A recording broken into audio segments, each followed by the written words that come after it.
It's Thursday, April 23rd, and we're getting ready to discuss Jacqueline Friedland's Counting Backwards. And as always, well, I think as always, let me show you what she looks like. Here she is. I think that's her. She's very Wait, pretty. yes, she is very pretty. Yeah. Lovely girl. Mhm. Now she does have some, I don't think that's her. Anyway, um, um, and let me read a little bit about her. Let's see what, no, let's go to, um, she is a USA Today and Amazon bestseller author known for both contemporary and historical women's fiction. Before her literary career, she was a commercial litigator at prominent New York law firms and taught legal writing at the Benjamin Cardoza School of Law. So I think that that really sums up a little bit about her background. And Counting Backwards is her fifth novel, a dual timeline story inspired by real events like the 1927 Buck versus Bell Supreme Court case and modern immigration detention abuses. And Breathing Underwater is coming in August, so I'll have to take a look at that when that comes out. And she lives in Westchester, New York with her husband, four children, and two dogs.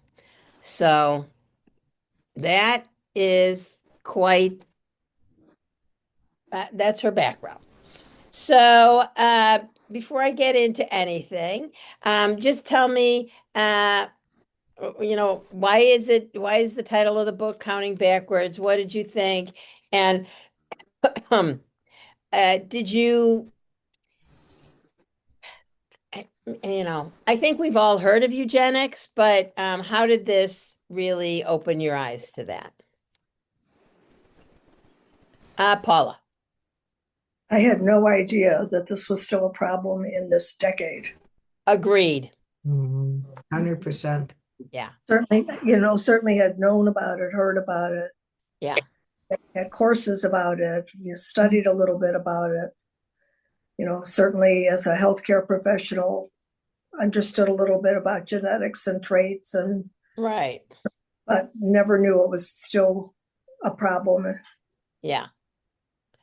Yeah. So the 1927 part was, part of history, blah, blah. But then with the more modern stuff, it was very, very eye-opening. Sandy, then Lynn. Sandy?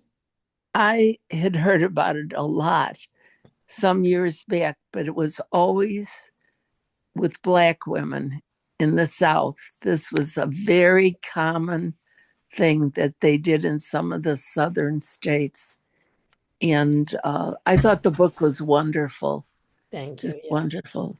Yeah. Lynn. Yeah, years ago, I went to an exhibit at the Holocaust Museum, and they had actual photos of people with the calipers and measuring people's noses and that kind of thing. And that was the first time I'd really even heard about it.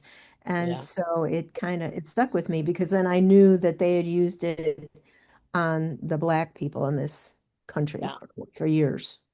Yeah. Elaine, then Marilyn. Elaine. So I Elaine. think it was called Counting Backwards. Yeah. Can Go you hear ahead. me? Yeah, but you're frozen, but I we think can hear you. you're frozen, so that's so weird.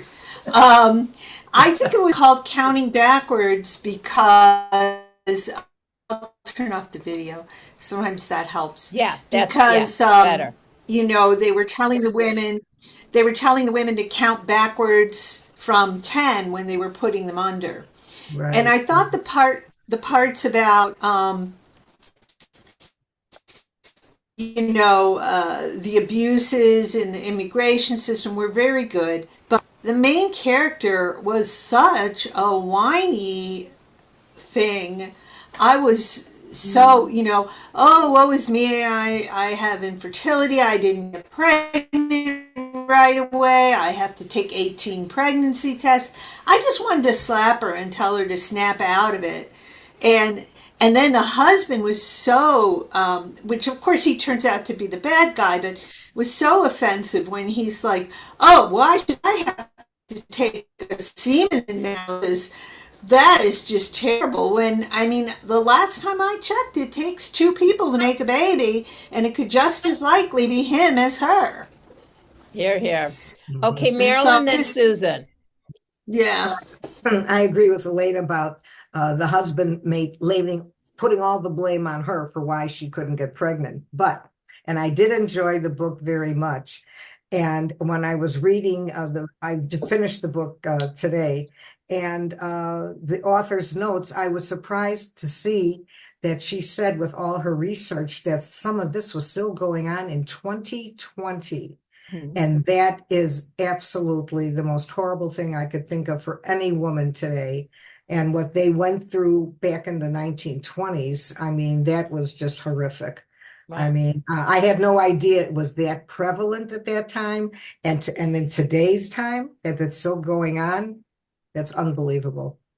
When you I see you, Lynn. When you look at who's making laws about our bodies, it's all old white men, and taking away Roe v. Wade and all of that. So I think it makes so much sense, especially with the current administration. Susan, then Lynn. Okay, so I agree that I thought that she was very whiny, and I really liked the book, but I read it twice because I had read it so long ago that I couldn't remember. And then I read it again just last week, and um, she she was a liar. She lied to her husband about her whole life. She was never honest with him. Well, And she didn't know about the great grandfather I told. know, but he didn't know she wasn't Jewish. No, he knew. He knew. He knew. Well, I got the impression that he didn't know. Oh, he And knew. but I don't think No, no. he No. was I don't think he was putting all the blame on her. I think he was I just I don't know. I liked him, but I wasn't crazy about her. Paula. Um, Sorry. Well, but so going back he to him, said, Well, we to wait, each his own, to right. each his own. He did say she knew she had to bring up the kids Jewish. Mhm. So he Yes, knew that she wasn't. Right. Right. Yes. Yeah, Lynn, go ahead. I kind of thought him feeling like the paternity wasn't part of his deal was a sort of a foreshadowing about how this whole story was going to go.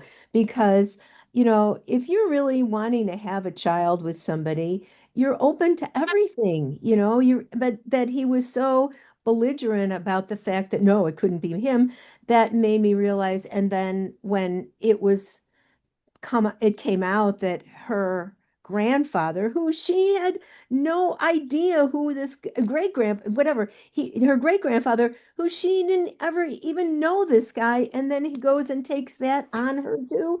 That was just, they really painted him as in all I of this. thought Even though if I you're right, though, that she really was never really forthcoming and honest in their relationship because she right, let him Mm. overcome her and Yeah. not tell him anything about what was going on with her, not talk about her feelings honestly with him. And that was kind of what their relationship was. So it wasn't surprising that the wheels fell off the bus, Yeah. but you almost thought that they could have turned it around if they had been open enough with each other. right. One of the things that I know that puzzled me was I don't think it ever really came out who got her pregnant. Oh. Was it her husband or was it the boyfriend? She didn't have a boyfriend. Oh, yes, She she did did. not have No, sex with him. She didn't She have, no. wanted to, but she Yeah. didn't. She was attracted to she him, was She was but attracted. attracted. Yeah. she really never acted It on was that. definitely his baby. Definitely. Okay. She never has. Leanne and then Sandy. Um, wait, I'll unmute you. Go ahead. I Oh, unmuted okay. you. I really enjoyed the book. I think I emailed you halfway You through did. that I was enjoying it. And I think I liked the story, Carrie Buck's story better, than Nessa's story. But, it brought to mind something to me when I was thinking about she was keeping the secret from him, and going back and forth. Should she be honest with him? And then her grandmother weighed in and said, no, don't tell him. And then later realized that maybe that was the wrong thing to say. But it started me thinking about, um, should we hold something against a person because of their background that they had no control over, no knowledge of, no connection to? And yet she felt so guilty and bad about it. And obviously she was afraid that her husband was going to, go crazy. But, I started thinking about that because, and I know that happens all the time in families and situations. Do we blame do we blame every single German for what happened in World War II? I was just And going to say that. it's the same old thing. So I thought a lot about that while I was reading Yeah. this book. Yeah. Fascinating. Sandy, then Paula. Sandy, go ahead. Yeah, I don't know why some of you are saying that she wasn't honest. I thought she was very honest. The only thing she held back was for about 3 weeks. She didn't tell him what she had learned about her grandfather Great and grandfather. great grandfather. And her grandma, I think, had suggested that she wait and not say anything. I thought he wasn't such a nice person from from the time he refused to do the sperm count. Right. From then on, I really didn't like him. Yeah. And he got worse and worse. But I thought she was wonderful. In the story about Carrie was wonderful, Carrie Buck. Yeah. I Yeah. think I'm gonna that was show a you. true story. Yeah. And I think her name was Carrie Buck in the true story. I will show you actually. I found pictures of her. There she is. So yeah, it's a true story. And you know, she lived till 1970. Oh, the Carrie Buck Distinguished Fellowship at Brandeis. I mean, Oh, yeah, it's something very, very interesting. And again, and Paul, I'm going to get to you. When we Yeah. found out that Vivian, all right, plug your ears, Abby, that Vivian died, her baby, that was so sad. There was some very poignant, sad, and I'm not a crier, but oh my gosh, I was so taken with that. Paula. I think that Jessa had untreated grief and guilt over her parents' death, Mhm. Oh, was always looking for a parental figure. yes. And this Vance character was very controlling. Hmm. I think he was gaslighting her, but that's my own opinion at the Yes. end. But I think that she allowed it because she Yeah. was looking for direction in her life, and she hadn't, you know, she was looking for family. She had loss. It took her this whole book to get over her loss and Yeah. understand that you can't wallow in the past all the time. You have to Yeah. move forward. My mother-in-law was born in 1923, about there, and my mother is 10 years younger. Was born in 33, and my mom's 93, so she would, my mother-in-law would be 103. But when she went to the doctor, she didn't ask questions. She Oh. didn't question. I get a second opinion, nothing. Whatever the doctor said, that's what you did. And again, we're looking at this as moderns from 2026, and I think that now with recording devices and taking notes when you go see your doctor, it's a whole different story. I was also surprised that Dr. Chowdhury, the one who was doing it in 2017, was a woman. Yes. right. Yeah. I was very surprised at that. Yes. Yeah. I think everybody was. Yeah. And I Paula? really wanted to know more about her. Why About she Dr. thought it, Chaudhry? yeah, why she thought it was okay. Like, Yeah. I felt like they did a job of showing the story, but then like they wrapped it all up in half a page, and Yeah. it was a very abrupt ending, I thought. But they also said in the book that these facilities were making a lot of money. Mhm. And I bet you Yes. the doctor was getting a nice chunk Right. of cash for doing this. And that's why it all happened the way it did. It was all for money. Marilyn, you're absolutely right. Paula, then Mhm. Susan. The scene where she is on bed rest and he questions her. Mhm. He questions her when she can get off bed rest and says he's Uh-huh. going to call the doctor himself. That's when I would have gotten up and walked right out. Right. Like, what? You know, he was insufferable. He was just an Yeah. insufferable ass. She was pretty much done with him by that time. You're right. All right, Susan. Yeah, you're right. I'm changing my mind about him. Oh. Listening to everybody. I don't know. There was something about him that attracted me. Well, I kept saying he's Jewish. He's Jewish. Right. I He's guess Jewish. maybe that was it. Maybe Yes. that was it. No. But whatever, he kept checking up on her. And what about, I just and was it, oh, I'm confused because I read another book. I just finished reading the book Kin. Oh, I heard that's fantastic. It's very interesting. And there was a lot of the same stuff. Gonna And, have to. but of course, that one was more about segregation. Yeah. But I recommend it to people. I think it's really a good book. Susan, is it Kim or Kim? Kin. I'll put it, it's by Tahari Jones. And here it is. It's an Oprah book club. It is. It is. Here it is. You know, he was very controlling of her. And I know what that's like because I was married to a man who was also a very A type personality and also very controlling. And that's what he did with her. But just like, when she said the doctor said she doesn't have to do bed rest. Well, he wanted to call the doctor and have the doctor tell him he didn't believe her.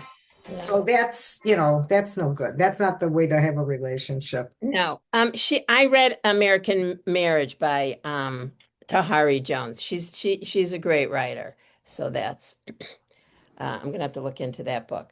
And I the okay.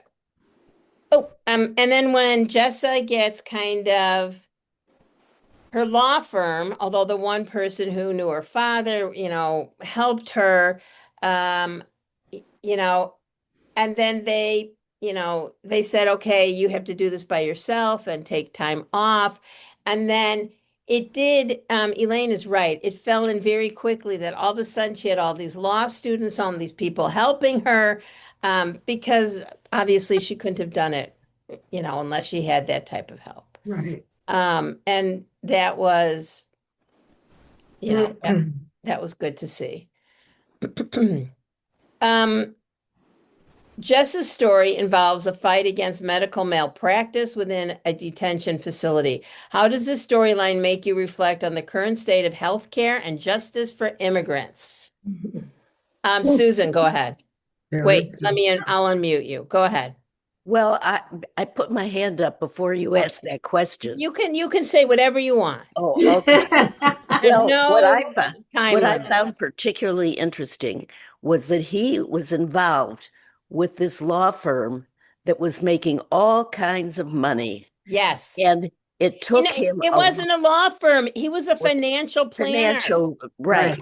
And it took him a long time to realize that he shouldn't be contributing to them, and that he just it took too long for him to realize what was going on.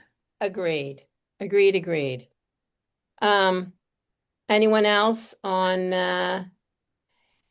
I kept thinking about ICE and all of that. Leanne. It's scary. It's frightening when you It's frightening. you think about what is going on in these detention centers. Maybe not to that extreme, but healthcare, that these people are getting what they need, do they have their medicine? It's really frightening. And I think the other piece for me was the whole part about the institutionalizing her, because this was so common. Wasn't, just what they did to her, but the fact that they, labeled her feeble-minded, and then her offspring would be Right. feeble-minded. And her mother. And And you're yeah, saying 3 generations. They would Aren't be 3 generations of imbeciles enough? I mean, right. think about timelines, though. Think about that in the um, late 60s for sure, even early 70s, we had institutions in this country. Yes. And yeah, and who knows if some of the people who were placed there should have been there. I mean, I used to work in one, and it was Yeah. horrific. It was And, absolutely horrific. and I think Marilyn said this, but they're making money. And prisons make money. They're all making money. It's all money. Evie, I'm gonna unmute you. Okay, full disclosure, I didn't get very far because I read another book by the same title, which I Okay. stopped because I couldn't handle the book. It was just too depressing for me. But so I didn't get very far, but I want to say thank you, first of all, to Sandy Kaminsky, because she sent me an email today with an interview with the author, which I thought was helpful. And she was talking about, I didn't get too far into that either, but she was talking about the whininess of the attorney too. And I think she purposely did that. But in terms of the descriptions that I read about in the detention center, my concern is the people that are there today who might be afraid to ask doctors questions. My mother was born in 1907, and she always thought that the doctor was God. The doctor knew. We had such loyalty to a doctor. We went from Hyde Park or South Shore up to the North Side on public transportation because there was such loyalty, until all of a sudden they missed. But I think in that generation, you had such loyalty, but I think there's such a fear. It's only recently that I think many of us have gotten comfortable enough questioning a doctor. So somebody who has language difficulties or is afraid of being sent away and so forth, I could see that fear being paramount. Yeah, absolutely. And I'm putting in the chat. Thank you, Sandy. I didn't get to watch it today, but it's a YouTube, and it's with Jacqueline Friedland, and you can just click on it and then you'll be able to see it later. So I thought that the other thing, and I feel a little guilty about this, I studied the Holocaust, I've taught the Holocaust. I didn't realize the absolute line through from eugenics to the Holocaust. And, they were basing the Nuremberg laws and all of these, Nazi, what they were doing to the Jews and other people, to the Roma and homosexuals, and they based it on this. And again, in America, you had people who were doctors. I'm sure that I don't want to say they were all men because that Chowdhury at the end was a woman, but they had been published papers.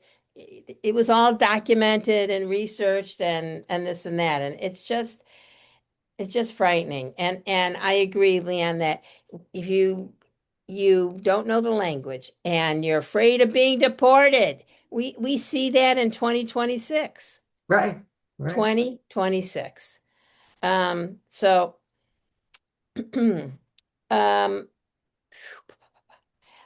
Carrie's story is based on a real life person in a landmark Supreme Court case. Does knowing this fact influence your perception of her character and her struggles? Evie, go ahead again. No, I was just gonna say that there was a discussion about the history of imbeciles and so forth, and I think it was in 1965. I accompanied a male friend actually, when he went to get his marriage license, and this was at City Hall, and there was a poster, a sign on a stand that said, "Idiots, imbeciles, and first cousins could not get married." This was in 1965. So that term was still being used until not so very long ago. Exactly. Mm. Exactly. What did you think of Carrie's story? Because again, she got pregnant. She was raped by the nephew. Yeah. And at the end, when Billy comes back for her, Mhm. I was so happy. Yeah. And when he tried to get her to marry him, that could have, alleviated a lot of problems, but Right. she didn't, want to do that. Yeah, Marilyn? I thought her story was extremely sad from the standpoint that they labeled her feeble-minded. They didn't say that she was anything other than that, just she was feeble-minded and she couldn't think for herself, and she was a child. I mean, I think she was 16, I think, when all of Yeah. this happened to her. Right. And plus, they didn't allow her to go to school past sixth grade. Right. Right. So that Yeah. doesn't make So, her feeble-minded. It makes her no. uneducated. Right. And ignorant isn't a pleasant word either, but she had no choice. They wouldn't let her go to school. She was kept out of school by those foster parents who were terrible people. Okay. Yes, she was like a slave. Right. Yeah. Absolutely. And so that her life wound up being so horrible and just terribly, terribly sad. And they treated her like a depraved individual. And Mhm. she had no thoughts of her own. She couldn't speak for herself. They wouldn't let her talk, even when they were in court. That lawyer, Ugh, he was just the worst, and he wouldn't let her evil. say anything. Yeah. So her life was really horrible, and I'm so glad that Billy did come back into her life. Yeah. And even though she said in that letter that she wrote that she always missed her child and the fact that she couldn't have children. And I thought it was so nice that our heroine named her daughter Vivian. Yeah. I thought that was very sweet. That was sweet. Very, very, very sweet. Sandy, you had your hand up before? I was just going to say something that someone else said. I was going to say that one of the most unlikable characters was the mother who made her quit school after sixth grade, because that really changed her life.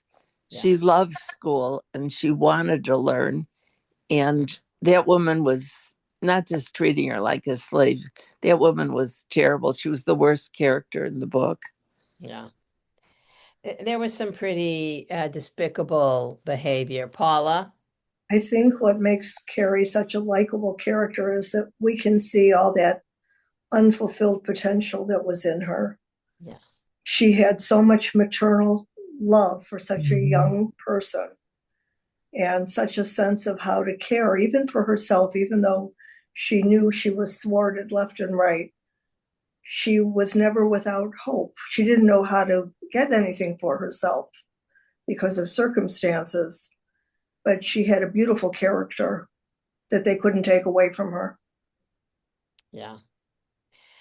And how does the novel challenge societal expectations of women, particularly in relation to motherhood and career?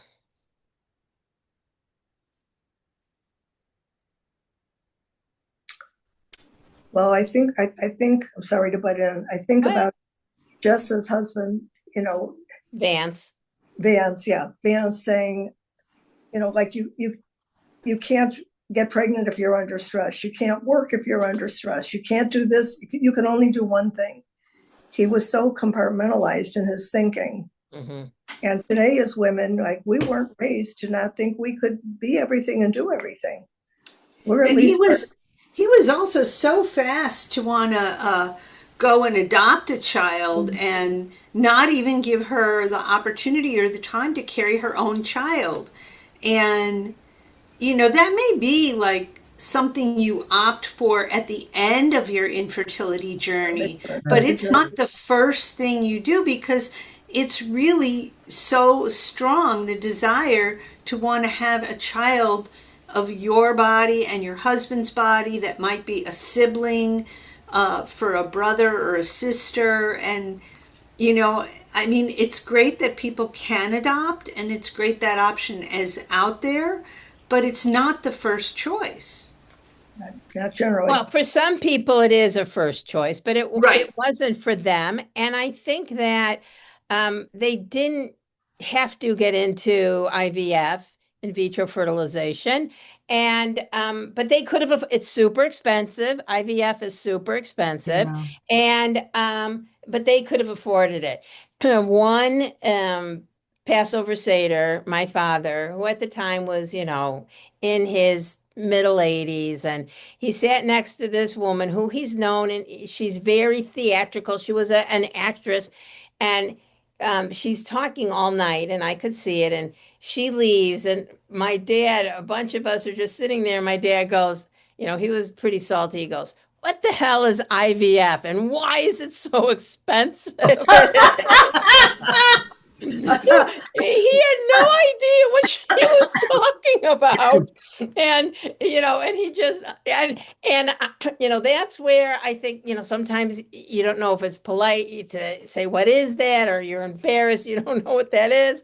I just will never forget that. So I think that That is I wild. yeah, that it is. So they didn't even get into that part of it. And yeah, that whole part was, and I don't think Vance recognized nor acknowledged her need for a family of her own because of what happened to her parents. Yeah. Right.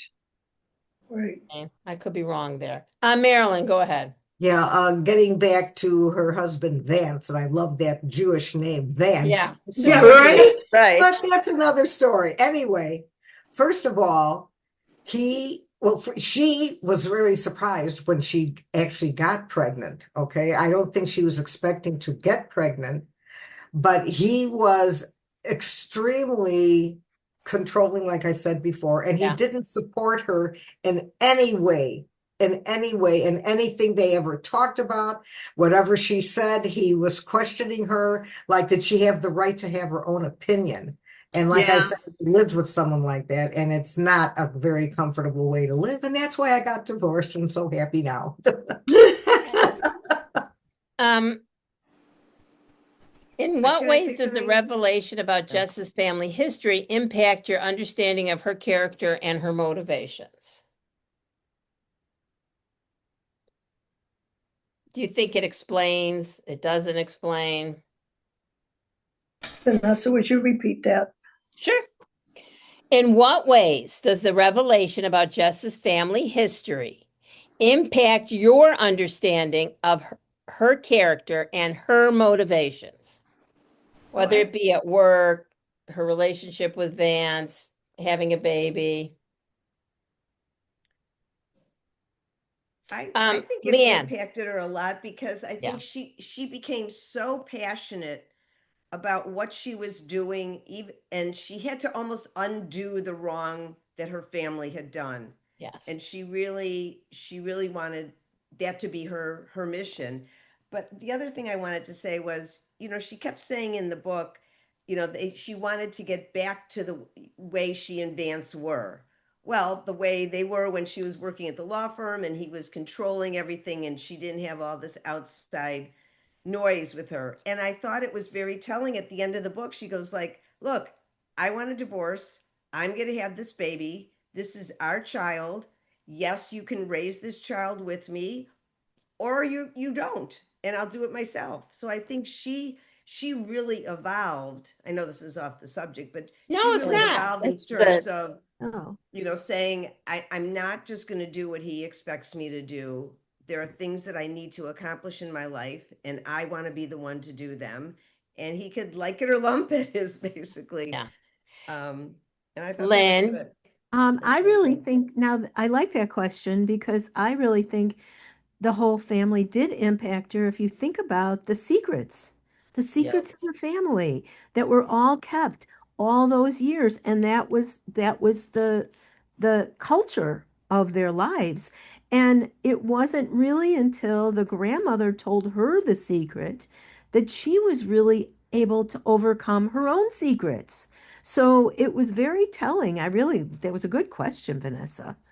I think it really impacted her totally, and that was why she Hi, was able to honey. grow because she was done with keeping secrets. She was done keeping secrets from her husband. She was done keeping herself a secret from herself by not allowing herself to tell her husband how she really felt about her life and what she was doing. So yeah, I think that was absolutely. Yeah. Paul, I'm going to get to you. Of all the book, we've read many, many, many books, and I would have to say a reoccurring theme is holding a secret is never good. No good is going to come of that. You should tell it. Secrets are not good.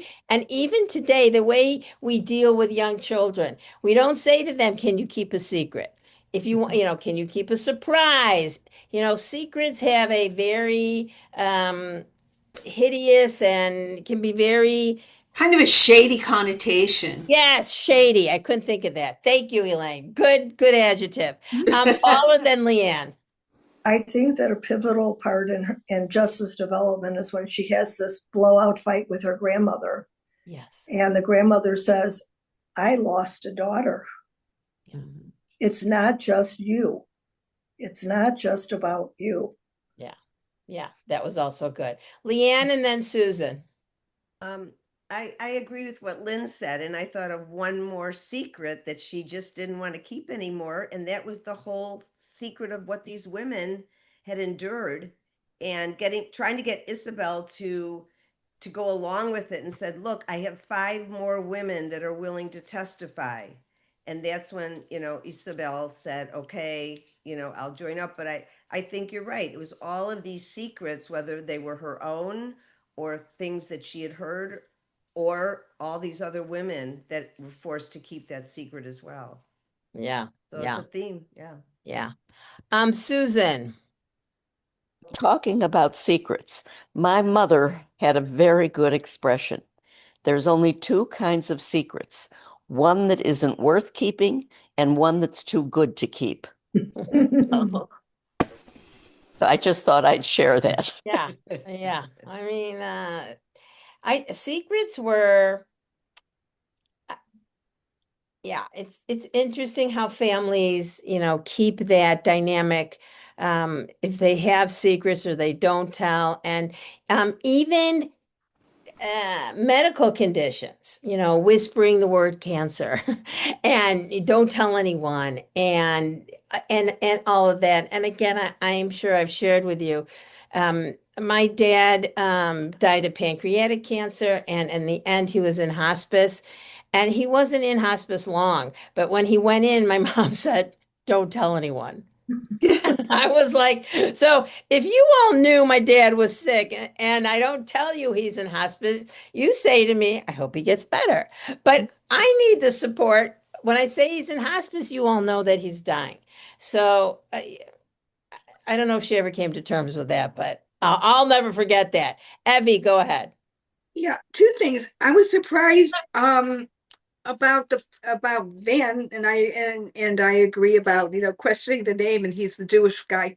Yeah. Um, Oh, he's a Jewish guy whose grandparents are Holocaust survivors. Yeah. Kaka. Yeah.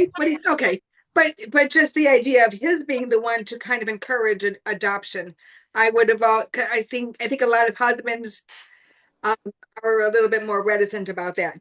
But the other thing that I just wanted to mention that I think it's such a fine line between secrets and shame.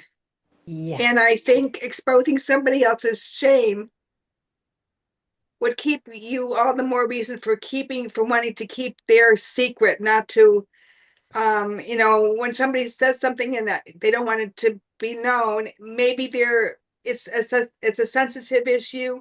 You don't know how the other person's going to react. And if you haven't come to terms, I think, with your own shame about it, whether it's illness, whether it's a family history, whether it's something you did as a kid, I just think it's such a fine line. Yeah. I definitely agree with you. Uh, okay. Um, do you think, uh, this is a frivolous question though. Do you think that she eventually will have a relationship with Dustin Ortiz. And I thought that whole relationship, how Jacqueline laid it out, first she didn't like him and thought he was uh superficial, and then he was so helpful and really helped break the case by translating and so on and so forth. So Leanne, you think they're going to get I together? think so. I think I she's interested. He's Yeah, been interested for a long time. yeah, She obviously at the end of the book wasn't going to rush into anything. She said, I assume Vance and I will start dating, which will be fine.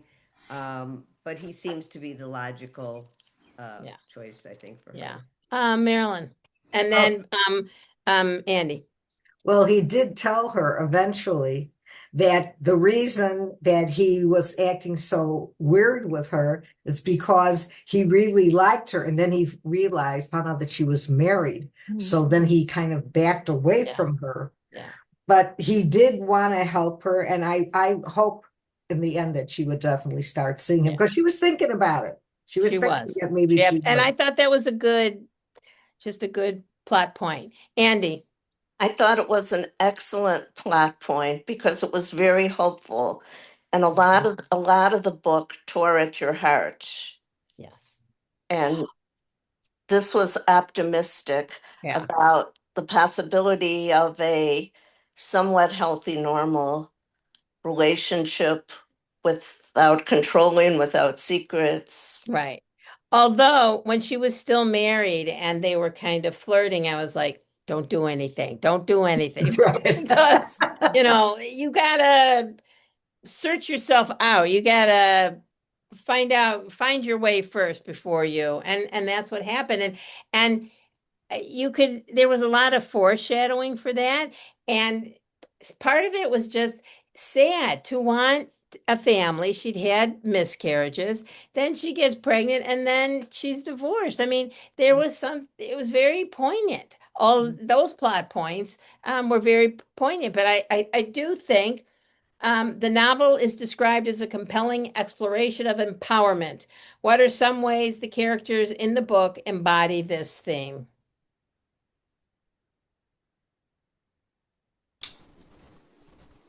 Elaine, go ahead. I don't know that I would say it was empowerment. I still kind of really, felt like she started off by allowing herself to be completely controlled by him. And it took her a really long time to come to the realization that that might not be the best way forward. And I think, if anyone was empowered, I think it was Tate, the woman that was her mentor, that was empowered, that gave her good advice. Like, you can't do this alone. Interesting. Interesting. What about Carrie though? Oh, Carrie, that was just, to me, that was a tragedy. That whole thing was so sad Yeah. and so, many ways that those things go wrong. You look back at that time. I don't know if you ever read the book by Lisa Wingate, When You Were Ours, or When Oh, We Were Ours, when yes. they take the kids away. It was not that uncommon Yeah. for some person who thought they knew better than anybody else to say what was right for somebody else's children. Yeah. Here. Native Americans, Yeah. all the Native Americans too. Yeah. Oh, yeah. We have some bad history. Sandy, go ahead. I have a question I want to raise about the subject of epigenetics.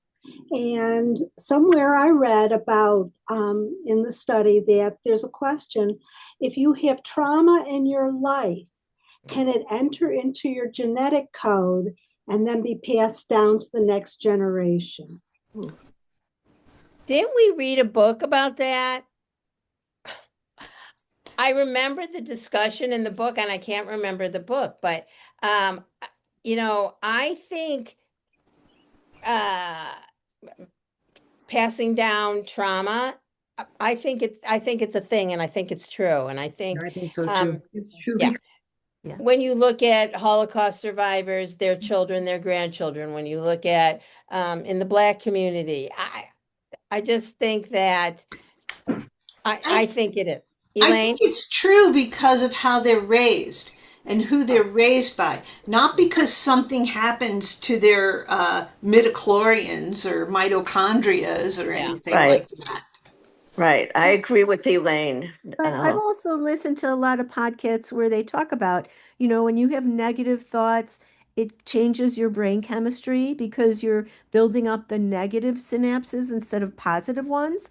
And if that is true, then you obviously are going to pass that on genetically because that's part of your makeup. Yeah. Because your body, what they say is you build those synapses and the ones that you reinforce stay with Mhm. you, and the ones that you don't kind of drop off. And it just kind of, I mean, I think it's probably in the beginnings of the neuroscience, which is like something I find so intriguing and interesting. Yeah. But yeah, I think it definitely Yeah. can affect family and you also your environment, because Yeah. that's, genetics or environment. And who knows what Absolutely. it is. Leanne, then Paula. Yeah, I agree completely. And I think they've already done some research in terms of the changes in DNA. And I think about, I used to do evaluations on children, and we often would ask parents not only about their academic history and, oh, I had learning disabilities, or they said I had ADHD, but talk about, um, emotional traumatic experiences and how those things have had impacted their children. Yeah. I mean, in terms of changing brain chemistry. Mhm. Yeah, Mhm. absolutely. It's not just Paula. physical. I think that, I mean, in the sense that we know that living under constant stress can change your physiology and how you adapt to infection and disease and your susceptibility to disease. I don't see why generational trauma could not be passed on. If you're living constantly under conditions that are Yeah. altering your body. I think it's also having three grandchildren and seeing how my kids are very into gentle parenting, and sometimes it's a little hard for me when you're trying to rationalize with a 2-year-old. They're two. But I think that taking all of these things into consideration, I'm really in awe. It's my daughter Lital and her husband Cole, and Lital is a school counselor and has social work. So she has the education and the background. And I think that it's absolutely fascinating to see how children are being raised today. They are also very uh, strict about no screens.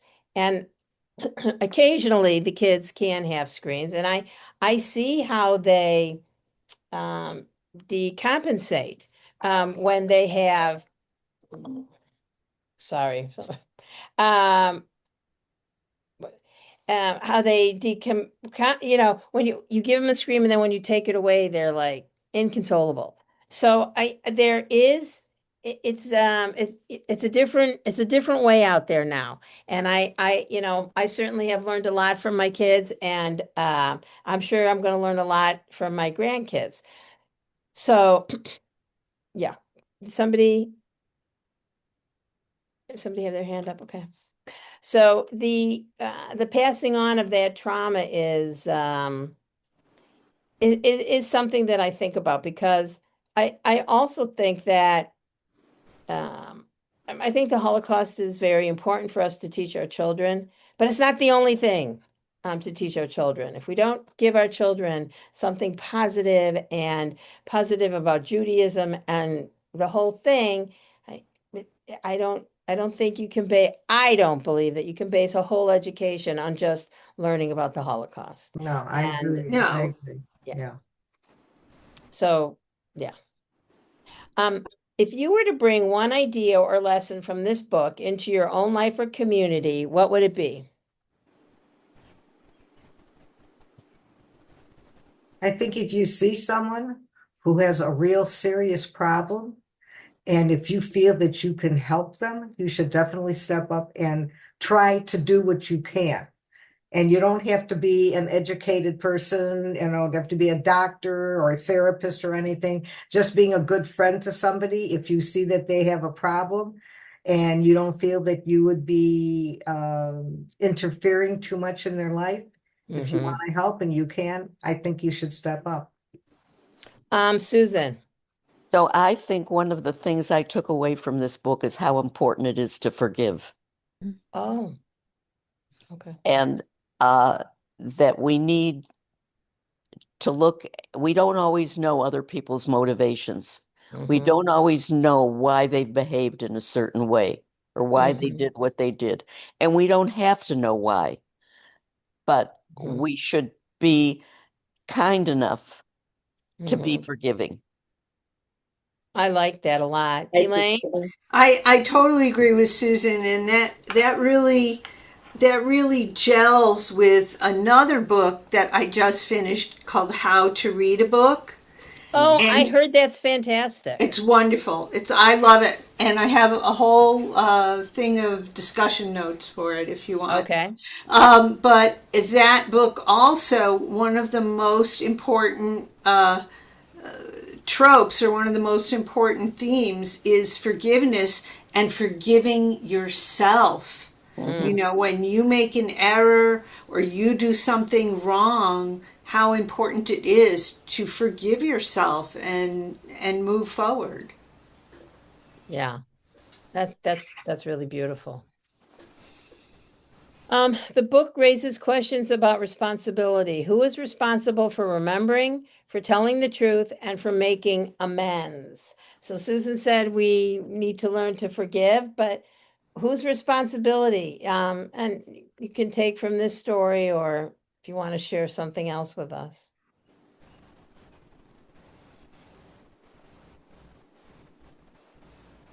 Well, I have had kind of a rough time with my ex-husband.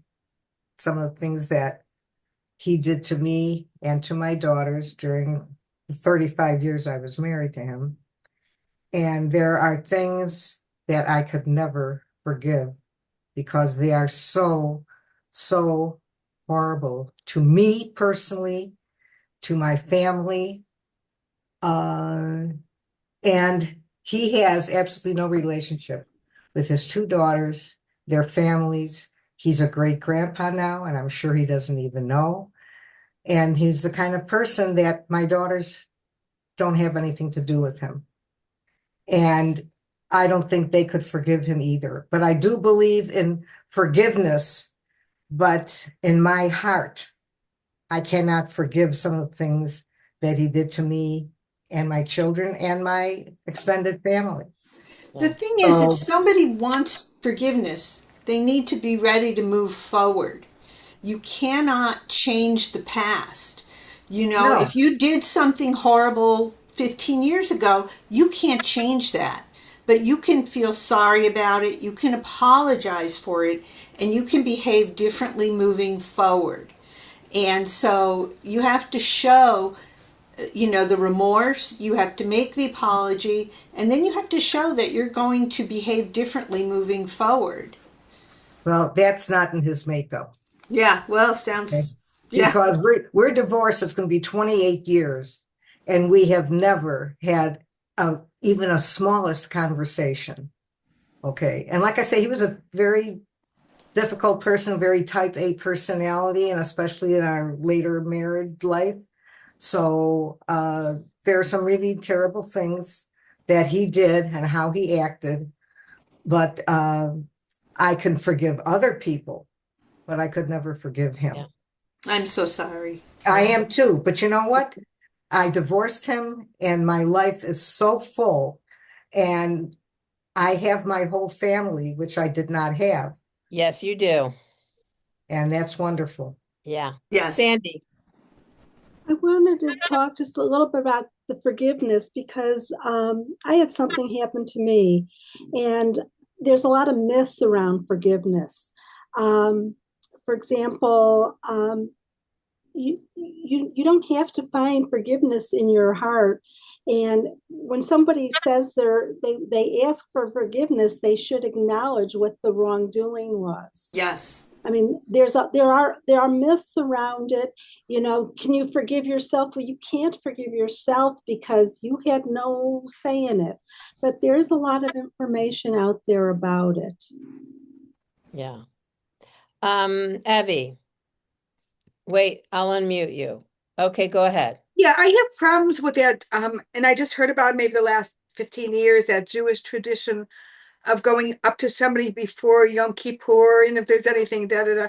To me, it's such an empty thing because it's such a blanket. You don't even know what you might have done, and they don't know. It almost puts a person on the spot to say, "Oh, everything is fine." But there wasn't any conversation. It almost gives me the creeps when that happens. When somebody came up to me, I didn't know what they were talking about. I didn't know the tradition. So I agree with what Sandy was just saying in terms of, it's such a difficult thing to, you can forgive yourself.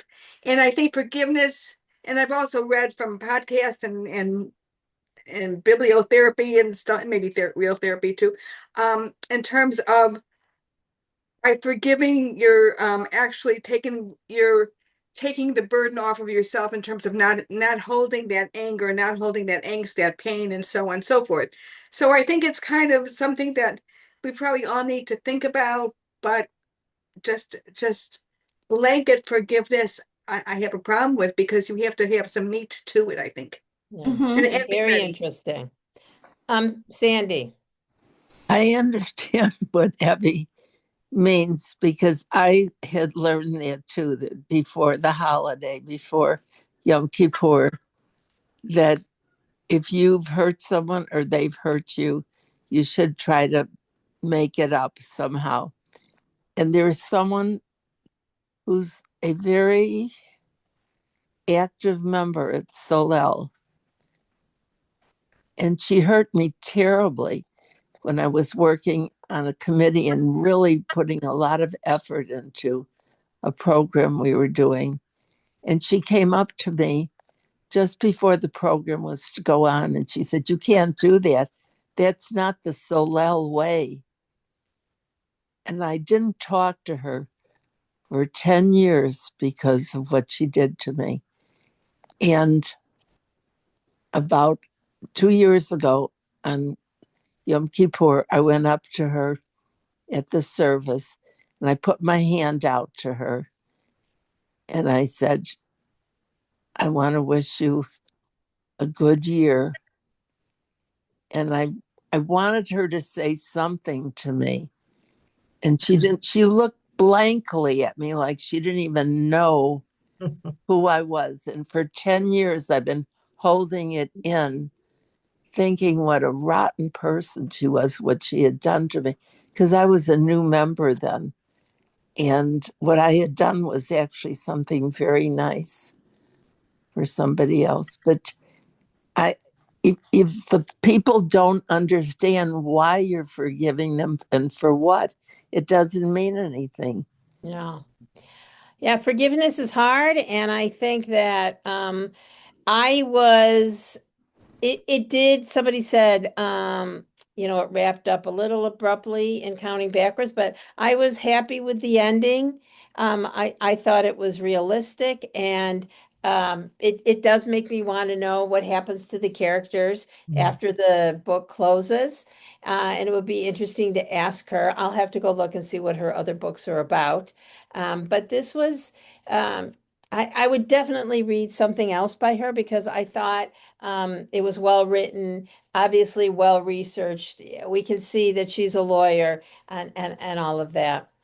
I do want to share our Vanessa, next. can I Yes, just say in that interview, I sent it to you too. yes, I put it in the chat. People ask her if there's going to be another book, a follow up with Uh-huh. these characters in it.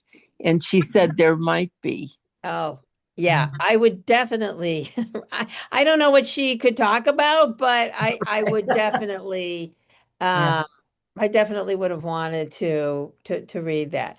Well, So thank you for next, picking this book And also, this book is one of the few that came in large print. Oh, Oh, good. that's Thank you great. so much. Yay. Thank you. Well, our next book is The Hebrew Teacher by Maya Arad, and it's translated from the Hebrew. I think that you'll have some, I can't wait. I certainly related to it, having taught Hebrew and supervised Hebrew teachers low these many years. So, and we meet, let's see, at the end. So this is April. We meet in May. May 14th is what I have. Yeah, you're right. You're right. You're Mhm. absolutely right. And it's a little bit shorter book. And I'm also beginning to put together my list for next year. So if you have any books you want us to discuss, send them my way. And I also go, it's a virtual conference with the Jewish Book Council, and I listen to, I don't know, hundreds, but hundreds of authors kind of pitch their books. And some of them are really great, and some of them are not as great. And so it'll be interesting to see what the Jewish Book Council will be pitching us for next year as well. It's great seeing everyone. Thank you. Sunday we have 12:30 Lox and Bagels. We're talking about, do you want to go to Israel? And Israel trips, and people who've been on our Israel trips are going to be there and who have volunteered. It's going to be a fun afternoon. Also in the afternoon, there's a Yom Ha'atzmaut concert with Kol Zimra, which I think you have to register for. In these days of security, it's not going to get any easier, and it can be a little complicated. But if you have any questions, let me know, or check the website. But you have to log into the website anyway. If anything, you know I what think I'm doing. registration is closed though. What? I think the registration was closed for that. Not for Sunday, no. You're sure? Because I thought I'm 100% sure. okay. And it's They at can 4 take o'clock. we could open up the back. The thing for Ashley might be closed. There might be some other things that are closed. But we can take a look. It's good seeing Vanessa? everyone. Thank Yes. you. Vanessa, Wait. Yes, Susan, go ahead. you talk about the security. Yeah. I think when we walk into that temple, those guys that are at the desk, they have no idea who's walking in. They I don't know. disagree with that. I mean, we have talked with them. And you would be absolutely shocked what they notice. Just Okay. know that. All Because right. occasionally I'll see someone who I'm like, I don't know who that is. And my guy will come and he goes, who is that? And he picks out those people as well. And Okay. look, I get it, I they're accept that. profiling. They're profiling. But they've been trained, and I think they do a Okay. good job. I accept that. Okay. All right. Good to see everyone. Yeah. Good night. Uh, Bye-bye. Bye. Night. Bye, everybody. Bye.